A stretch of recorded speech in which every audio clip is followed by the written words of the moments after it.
السلام عليكم ورحمة الله وبركاته. أصحابتنا ودي السلام يا بالكستا جوكتا سومالي ونحد الله السلام الله عليكم ورحمة الله وبركاته. ودي السلام يا وناول كوكي ناول كوكي رأيوات انتم يسوينين المركة إن شاء الله ما تشكى دلو ذاقية شكير عجيبة دلو ذاقية واحد عضي ودنكيني إلهي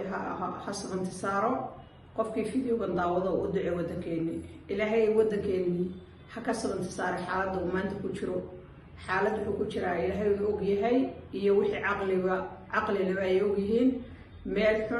حن وخطر وحودن كين مرة يا مانتا دعدوين بدن وعشيبة والله ما فلانا ما كان عيا انت حبيني ما لنا مقلنا مع المدوي تواتي درسوا وذاقي والد دلي niman odayaal oo la dilay oo wiilashii aan dhalayna dilay markaas maanta xaalad kale oo iyada la mid ah ayaan halkan ku hayaa oo cajiib oo iga yaabsay Soomaaliya cuquba inagu dhacday cuquba Soomaali ku dhacday wallahi cuquba ku dhacday Soomaalidu ma garanaya cuquba inagu dhacday fiidiyogan maanta kaliya kaga hadli maayo fiidiyo hore kaga hadlo cuqubada maanta inagu dhacday waxa weeyaan waxay naga haysataa haweenka iyo carruurta haweenka iyo carruurta hadaa loo naxay sidan iyo si ka daran baa wadankeenu ku sii dambeynaya ma garanaysaa haweenka iyo carruurta xuquuqdooda waa lagu xadgudbaayo waa dhulka la simaa ama wax xuquuq ay leeyihiin ma jirta waa la iska indhasaabay indhaha la iska xidhay saasa inaan ragaadunka u walaaqaya marka haweenkii iyo carruurtii baa lagu xadgudbaa xuquuqdoodii la aasay waddankeena cuqubadaas gubaysa qof kasto aqli leh kama fakaraan malinaya laakiin marka maskaxdeeda aan baaro aan la kaashado ee adduunkan meesha u marayaan arko wallahi wax kale aan ku soo ururiyo oo garan waayo dhowr iyo 30 sano 30 sano ka soo qaad oo maanta laga yaabo 36 sano inay noo tahay dagaal soconaya iyo dilma soconaysa iyo dhiig aan dhamaanayn iyo shaka iska soconaysa adduunka lama arag wax iska soconaya ee wax way dhacaan waxani way bilaabmaan wayna dhamaadaan Soomaali cuqubayna ku dhacday waxaad ku garataa way bilaabmeen mana dhamaanin dhowr iyo 30 sano waa laga joogaa wixii dawladda dhacay iyo wixii la cunayay iyo wixii la isasaraarayay iyo wixii waaba sii socdaanba fahmaysa xuquuqda carruurta iyo dumarka hadda ilaahay waxa weeyaan dumarka iyo carruurta waa la yeesaa Soomaaliya waa la yeesaa carruurta waliba xoog baro baabiya carruurta waana lagu shaqaystaa waa lagu shaqaysan jiray marka yareeray wax ka soo qaadna lagaaga ma dhigayo waxa laga soo qaadayo male bile aadan tahay iyo bahal la tahay laba kala oga hadda qisa ku dhacday reer Soomaaliyeed baan idinka sheekeynaya waxa sameeyay in rag baa sameeyay ragna markuu adduunkii shiday ee Soomaaliya ay shideen ay cuneen ay dumiyeen ay cuneen wali way sii wadana joogsan kari waayeen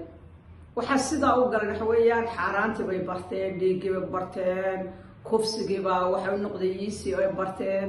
beenta iyo musuqmaasuqa bay barteen dawladka waxaan hor joogsato oo ka celisa oo adagna ma jirto dawlad kasta timaada way dhacday iyadoo wax la waxay xalay u heshiiyeen jirin ilaahay subxaanahu wa ta'aala kuwa kan adduunka qasaya naga soo gaadhay reer Soomaaliyeed waxay ku dhacday hadda wiiga shalay ibay ku dhacday shalay tadan bay ku dhacday waxay u direen gabadh yar oo dhalatay oo 5 jir ah waxa loo diray malcaamadii dugsi Quraan baa loo diray gabadh yar oo Soomaaliyeed magaalada Muqdisho xaafad Cabdicasiis bay yiraahdeen man malaynayaa laakiin hadda khaldan raaliga ahaa ayaa waxa loo diray dugsi Quraan waa 5 jir ilaahay baan ku dhaashay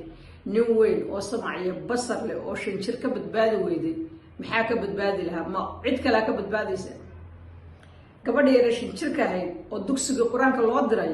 jidka inta nin weyn u galay oo ka duwaday buu wuxuu geeyay building dheer buu geeyay cimaarad ama fooq sad u garaysi fooq bay Soomaalidu dhahaan ma garanayo cimaarad waa la oran karaa building waa la oran karaa guri dheer buu geeyay sar dheer reer koonfurku sar bay sar baa gabadh yar geeyay sar markii la geeyay wuxuu isagu doonayay uu ku sameeyay laba garanayo wuxuu uga jeeday wuxuu ilmaha yar ee 5 jirka intuu dariiqa uga soo doodo oo aftuubay oo cimaaradan u geliyay marka wuxuu ku sameeyay laba garanayo dadku waxay leeyihiin muu kufsan laakiin anigu waxa leeyahay waaba kufsada maadaama sheekadana dhacday kufsi baa ku jira. waa 5 jir intuu afduubay oo buildingkan dheer u geeyey ayuu kaaga darantaa waxa yahay 6 binaayo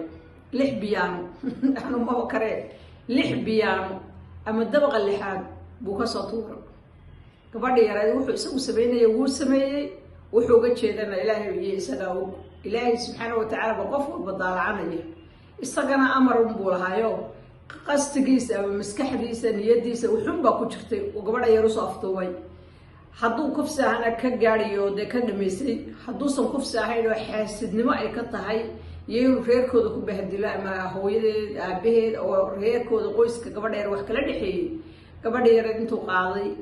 buu wuxuu ka soo tuuray sar dheer dabaqa lixaad buu ka soo tuuray. reerka dariska waxay yidhaaheen waan maray dabaqa xag hoose ku jiraan waxay yidhaaheen waxaan maqalay dhulka wax barjab ku yiri bum baq waxay yiri shanqar baan maqalay. marka awal xagga sare qashin bay laga soo tuuri jireen baa reer qashinkay soo tuuri jireenoo hore baan waxaan u aragnay qashin badan ay nagu soo tuureen.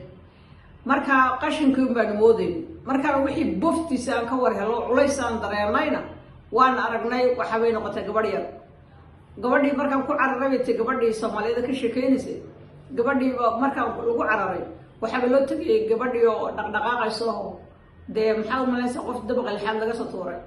nin weyn oo sharaf sheeganaya ayaa iska soo waxa sameeyay. warma la arki jiray nimankii hore iyo kuwa hadda jooga kala duwan yihiin. nimankii hore waxay ahayd niman sharaf laga ahaayeen, niman bay ahaayeen aan dumarka iyo caruurta eegin, waliba caruurta weligeed nolosheeda ma inaan maqal